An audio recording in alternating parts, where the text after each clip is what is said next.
ইসরায়েলে ভয়াবহ হামলা চালিয়েছে ইরান, ভয়ে পালিয়েছে নেতানিয়াহু, পাশে আছে বাংলাদেশ। দর্শক, বিস্তারিত খবর জানার আগে আমাদের চ্যানেলটিকে সাবস্ক্রাইব করে থাকুন আমাদেরই পাশে। সিরিয়ায় ইরানি কনসুলেটে হামলার প্রতিশোধ হিসেবে ইসরায়েলে নজিরবিহীন হামলা চালিয়েছে দেশটি।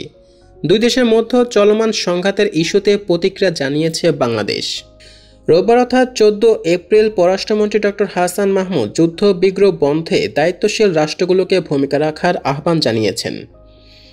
তিনি বলেন, গাজায় যে নির্বিচারে নারী, শিশু, সাধারণ মানুষকে হত্যা করা হচ্ছে, মানবতার বিরুদ্ধে অপরাধ হচ্ছে, সেটি অবলম্বে বন্ধ হোক, আমরা সেটিও চাই।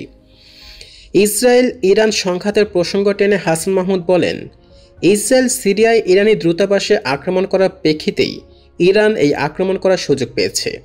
আমরা আশা করছি দায়িত্বশীল রাষ্ট্রগুলো যুদ্ধ বন্ধে ভূমিকা রাখবে। অর্থাৎ এখানে ইনডাইরেক্টলি বাংলাদেশের তরফ থেকে বলে দেওয়া হয়েছে যে আগে ইসরায়েল হামলা করেছিল, তার ফলেই বর্তমানে ইরান হামলা করছে। সুতরাং এখানে ইরানের কোনো দোষ নেই এবং বাংলাদেশ ইরানের পাশেই আছে। উল্লেখ্য, স্থানীয় সময় শনিবার অর্থাৎ 13 এপ্রিল রাতে ইসরায়েলে হামলা চালিয়েছে ইরান। ইরাক, সিরিয়া ও ইয়েমেন থেকেও হামলা চালানো হয়েছে। ইসরায়েল বলছে 300-র বেশি ড্রোন, ক্রুজ ও ব্যালিস্টিক ক্ষেপণাস্ত্র নিক্ষেপ করা হয়েছে।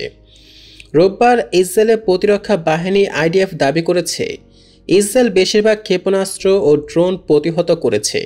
ইসরায়েলি ভূখণ্ড অতিক্রম করার আগে এই অঞ্চলের কৌশলগত মিত্রদের সঙ্গে নিয়ে আকাশ প্রতিরক্ষা ব্যবস্থা ব্যবহার করে সেগুলো ঠেকে দেওয়া হয়েছে।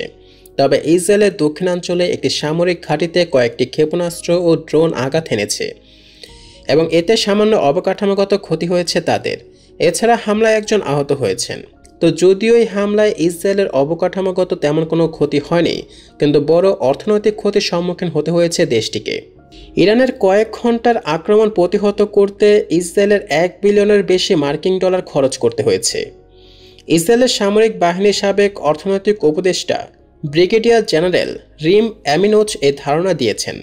ইসরায়েলি সংবাদ মাধ্যম ইয়ানেথ নিউজকে তিনি বলেছেন যে রাতারাতি ইরান বিপুল পরিমাণ ড্রোন ও ক্ষেপণাস্ত্র হামলা রুখে দেওয়ার জন্য প্রতিরক্ষা ব্যবস্থা সক্রিয় করতে ইসরায়েলের $1 বিলিয়ন বেশি খরচ করতে হয়েছে।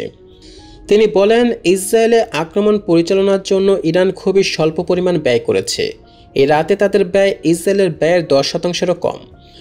অর্থাৎ সোজা কথায় বলতে গেলে এই হামলায় যেখানে ইরানকে খরচ করতে হয়েছে 7 থেকে 8 টাকা, সেখানে এই হামলাকে প্রতিহত করতে ইসরায়েলকে খরচ করতে হয়েছে 100 টাকা।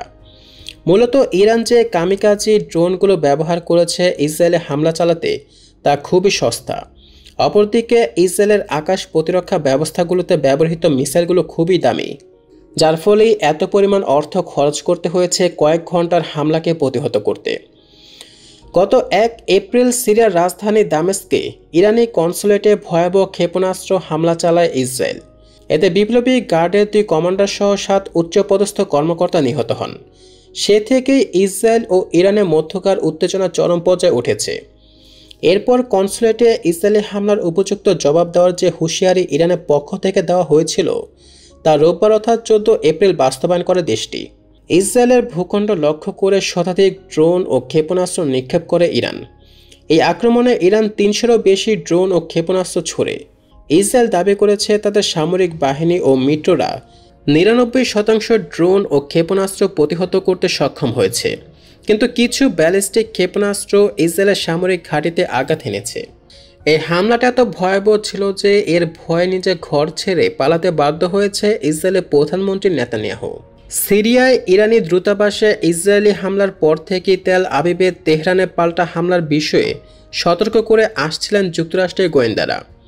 শনিবার অর্থাৎ 13 এপ্রিল সত্যি প্রতিষেধকমূলক হামলা করে বসে ইরানের ইসলামী বিপ্লবী গার্ড বাহিনী।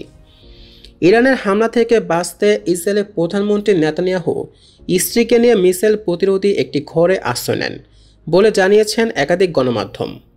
মধ্যপ্রাচ্যের কয়েকটি গণমাধ্যমের তথ্য অনুসারে আগে থেকে ইরানের হামলা সম্পর্কে অবগত ছিলেন নেতানিয়াহু।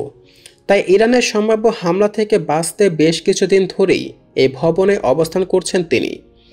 গেল 7 অক্টোবর ইসরায়েলে হামাসের আকস্মিক হামলার সময়ও এই দম্পতি জেরুজালেমের মিসাইল বিরোধী এই ভবনে আশ্রয় নেয়। মার্কিন ধনকুবের সাইমন ফেলিক এই বাড়ির মালিক। ফেলিক ও তার পরিবার এখন কোথায় আছেন তা জানা যায়নি। দর্শকের খবরের ব্যাপারে আপনাদের মন্তব্য অবশ্যই কমেন্টের মাধ্যমে জানিয়ে দিবেন।